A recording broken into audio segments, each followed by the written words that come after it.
Thank you so much for coming on a Saturday morning. First things first. 2 weeks ago, I announced that I was withdrawing from the presidential race, and I wanted to thank you for your support. Thank you as constituents for understanding why I chose to do that, and I want to just briefly explain to you why I chose to do that. Many of you, I see familiar faces here. We went to a lot of town halls together in the very dark days after the 2016 election. And if I was listening to you, the message that I took away from so many of the questions that you asked was, what can we do to change this? Where are the congressional seats that we can go help to make a difference and win the majority in the House?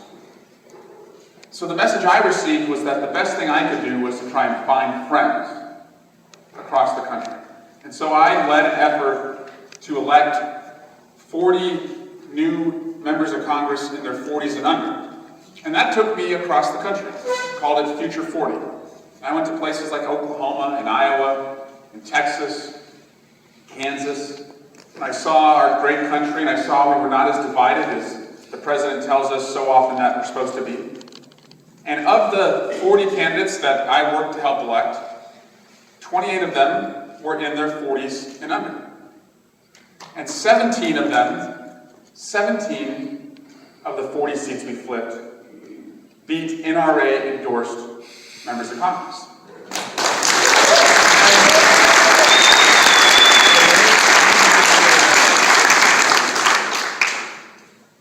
And I felt that this was an opportunity to meet a moment, to seize momentum, to have in the White House a president who would reflect that new energy and new ideas that was in Congress. After all, you sent me to Congress in 2012. I was 31.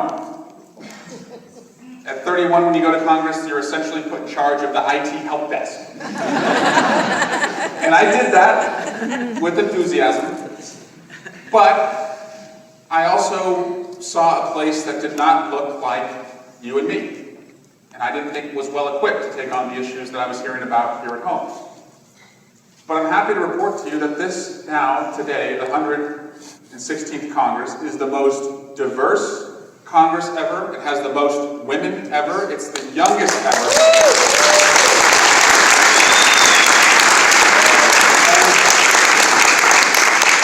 And it gave me hope. So we ran hard.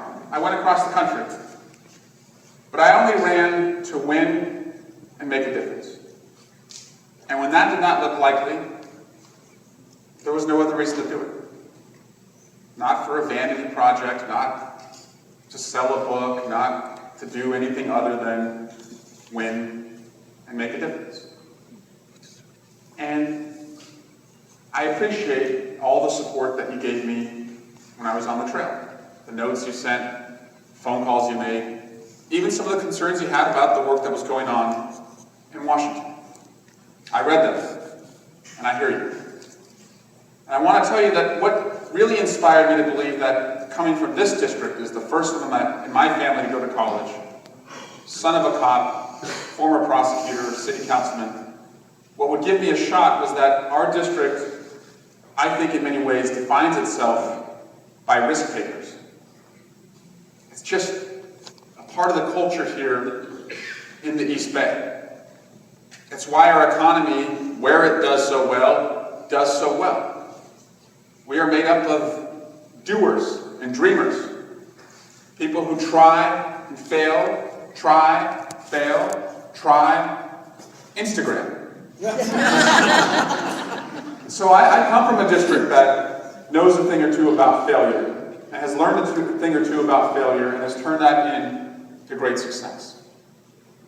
But there's work to do here, and I'm excited to do that work. And I believe I'm a better representative because of what I learned on the trail, and because of the top priority that I made in that campaign, ending gun violence, of how far we've been able to push that issue.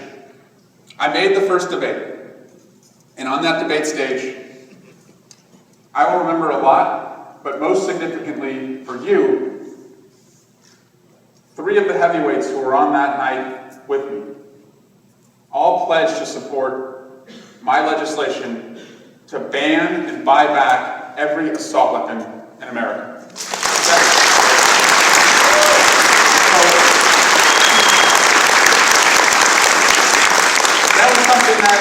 That was something that had not been, we didn't know the positions of Vice President Biden, Senator Sanders, and Harris that night. And they, all three, have now embraced that. So I feel like that issue will live on. And I promise to keep fighting for that issue, because as a parent of a 2-year-old and a 9-month-old, I'm going to worry about that issue all throughout my kids' school days. And you're going to worry about that issue for your kids, your grandkids, and here in a high school for the kids who assemble in our community. But here at home, I know that the biggest issues facing us are congestion on the roads and the cost of housing. There's no two bigger issues that I hear about more or see about more than traffic keeping us from spending time with our family, and the cost of housing keeping, for so many of us, the dream of home ownership out of reach. When it comes to congestion, we need a bipartisan infrastructure bill immediately. Not just to repair the bridges and roads that we already have, but to build and to expand. And my number one priority here at home is Valley Link. It's an 11-mile extension from the Dublin-Pleasanton BART station that would go over the Altamont and take over 30,000 cars off the road each day. The good news is we've made progress on this, and we've got nearly $1 billion funded because you voted for the sales tax measure of Measure BB, partially funded through there, partially funded through the state, and partially funded through the Metropolitan Transportation Commission. We put together a working group that the state legislature enshrined in law called a Joint Powers Authority that's made up of San Joaquin County leaders, Alameda, and Contra Costa County leaders. And our goal, as I said, is to, any way possible, extend 11 miles to take those cars off the roads. And I'll be sending out an update this summer with some news on that I think will get us a little bit closer. When it comes to housing, a couple things I think we can do. First, as we build infrastructure, continue to insist that there are tax credits, tax incentives, and environmental expedition and approval if you're building near transit, to really encourage transit-oriented development wherever we can do it. But the biggest hurdle for most of us when it comes to paying our rent or saving to buy our first house is the down payment, the money that you need in your savings.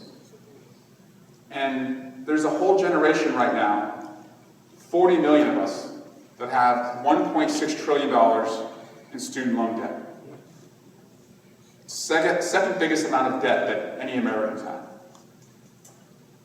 I've introduced legislation just this week that would bring the interest rate on federally backed student loans to zero. Yes.